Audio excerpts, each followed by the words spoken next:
কুকুৰা পালনৰ জৰিয়তে আত্মনিৰ্ভৰশীল হৈ আন 10 জনৰ বাবে আদৰ্শ হৈছে আমগুৰি ডিকচু বেলিমুখীয়া চাংমাই গাঁৱৰ দেৱজিৎ বৰুৱা নামৰ যুৱকজন। দেৱজিতৰ থলুৱাভাৱে উৎপাদিত উৎকৃষ্ট মানদণ্ডৰ কণীয়ে ইতিমধ্যে স্থানীয় বজাৰ দখল কৰিবলৈ সক্ষম হৈছে। ৰাজ্যখনত কণীৰ যথেষ্ট চাহিদা আছে যদিও সেইসমূহ কণী ৰাজ্যৰ বাহিৰৰ ফাৰ্মে দখল কৰি আছে।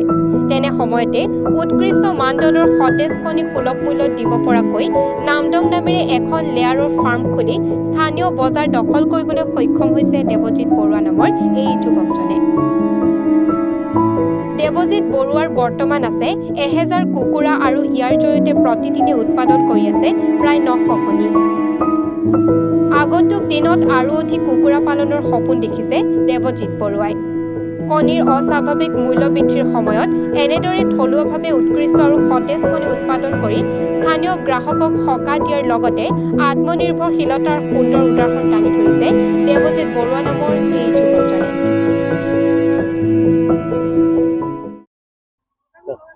নমস্কাৰ, মোৰ নাম দেৱজিৎ বৰুৱা।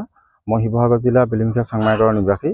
মই মাননীয় মুখ্যমন্ত্ৰী মহোদয়ৰ ফ্লেগশ্বিপ আঁচনিৰ যোগেদি এই ফাৰ্মখন মই আৰম্ভ কৰিছিলোঁ। মোৰ প্ৰায় আৰম্ভ কৰা আজি 9-10 মাহ হৈছে। প্ৰথম 5 মাহ আমি পোৱালিখিনি আনি পিনি এদিনীয়া পোৱালি আনি পিনি প্ৰতিপালন কৰি পিনি এতিয়া 5 মাহৰ পিছৰ পৰা আমি কণী প্ৰডাকশ্যন পাই আছোঁ। কণী বজাৰখন ভাল থলুৱা যদিও ইয়াত প্ৰডাকশ্যনটো চাহিদা অনুপাতে মই দিবহে পৰা নাই। সেইমতে ঠিকে আছিলে, কিন্তু কি হয় বাহিৰৰ পৰা যিটো কণী আহি থাকে সেই কণীটোৰ দামটো তাৰতম্য হৈ থকাৰ কাৰণে আমাৰ থলুৱাভাৱে উৎপাদন কৰাৰ কণীত আমাৰ দাম দিবলৈ ইচ্ছা প্ৰকাশ নকৰে। সেইটো কাৰণে মই ৰাইজকো জনাইছোঁ যে আপোনালোকে এই কণীটো খাই এবাৰ চাওক, তাৰপৰা বাহিৰৰ কণীটো আপোনালোকে পৰিহাৰ কৰক। বাহিৰৰ কণীটোতকৈ আমাৰ ইয়াৰ পৰা থলুৱাভাৱে উৎপাদন হোৱা কণীটো যথেষ্ট উন্নত মানদণ্ডৰ। যিটো ৰেটত মানে আমি এতিয়া দিবলগীয়া হৈছে, আমি ভাবোঁ যে খৰচ অনুপাতে আমি দামটো তেনেকৈ পোৱা নাই। মই এতিয়া বৰ্তমান 6 টকা 66 পইচা হিচাপত দি থাকিবলগীয়া হৈছে। মই ভাবোঁ যে বাহিৰৰ পৰা অহা কণীটো চিণ্ডিকেটৰ কাৰণে হয়তো দামৰ তাৰতম্যতা হৈ থাকে। সেইটো কাৰণে আমি ভাবোঁ থলুৱাভাৱে উৎপাদন কৰা কণীখিনি আমি আৰু এটা মূল্য পাব লাগে বুলি আমি ভাবোঁ। মই কণীখিনি মোৰ ওচৰৰ যিখিনি দোকানী আছে তেওঁলোকে নিয়ে আৰু নামতি চাৰিআলিলৈকে দিয়া হৈছে আৰু ওচৰৰ মাৰ্কেট এখন আছে নামতি চাৰিআলি, তাতো দিয়া হয়। এনেদৰে যদি তেওঁলোকে ধৰি লওক এখন ফাৰ্ম খুলি লয়, ফাৰ্ম খুলি পিনি নিবনুৱা কৈ থকাতকৈ এনেধৰণে যদি কণী প্ৰডাকশ্যন কৰি পিনি তেওঁলোকে নিজে স্বাৱলম্বী হ'ব পাৰে। মোৰ বৰ্তমান 1000 কুকুৰা আছে। 1000 কুকুৰাৰ ভিতৰত মই ডেইলি 800ৰ পৰা 900ৰ ভিতৰত কণী পাই থাকোঁ। ইনকম বুলি ক'বলৈ গ'লে কি হয়, মানে মোৰ ইয়াত এজন কৰ্মচাৰীও আছে, তেওঁকো দিবলগীয়া হয়। মানে কিবা এটা খৰচ ওলাই থাকে। পাৰ কণী হিচাপত আপোনালোকে ক'বলৈ গ'লে আমাৰ 1 টকামানকৈ পাৰ কণীত প্ৰফিটৰ নামত থাকে। এই মূলধনখিনি এটা প্ৰথম ব্যৱহাৰ কৰোঁতে ঘৰটো বনাই লওঁতে অলপ খৰচ হয়, সেইটো হয়। এইটো কিন্তু ওৱান টাইম ইনভেষ্টমেণ্ট হয়। এবাৰ ঘৰটো বনাই পিনি কেছখিনি অনাৰ পিছত আৰু ধৰি লওক 2 নম্বৰ বা দ্বিতীয় বেষ্টত আমি এইখিনি প্ৰয়োজন নাই, তেতিয়া কুকুৰাখিনি আনিলেই হৈ যায়। মই চৰকাৰৰ এখন আঁচনিৰ যোগেদি মই এইখিনি কাম কৰিলোঁ।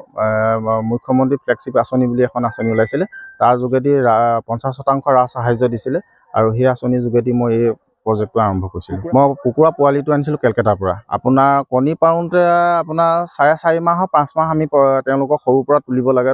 প্ৰতিপালন কৰাৰ পিছৰ পৰা 5 মাহৰ পিছৰ পৰা প্ৰডাকশ্যন আহিবলৈ আৰম্ভ কৰে। মই ফাৰ্মখনৰ যোগেদি মই স্বাৱলম্বী হৈছোঁ বুলি মই নিজকে পতিয়ন যাব পাৰিছোঁ। মানে আৰু ধৰি লওক চাহিদাটো যিহেতু আছে বুলি মই কৈছোঁ, চাহিদাটো থকাৰ কাৰণে ভাবিছোঁ আৰু অলপ মই যদি পোৱালি আনি পিনি অলপ ফাৰ্মখন ডাঙৰ কৰাও এটা মই পৰিকল্পনা কৰি আছোঁ।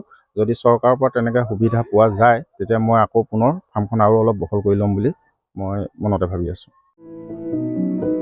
আমগুৰিৰ পৰা ৱাকিল আহমেদৰ প্ৰতিবেদন, এনিফাৰো 24।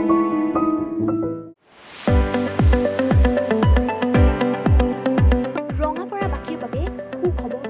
আপুনি যদি দুচকীয়া বাহন ল'ব বিচাৰিছে তেন্তে এতিয়াৰে পৰা আৰু চিন্তাৰ কোনো প্ৰয়োজন নাই।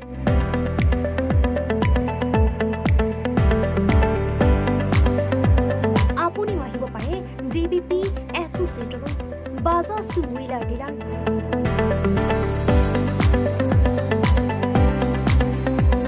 আমাৰ ঠিকনা ৱাৰ্ড নং 8, ঠাকুৰবাৰী ৰোড, ডাকঘৰ, ৰঙাপাৰা, জিলা শোণিতপুৰ।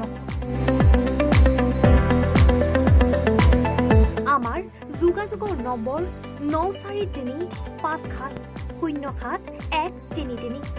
9707967 285।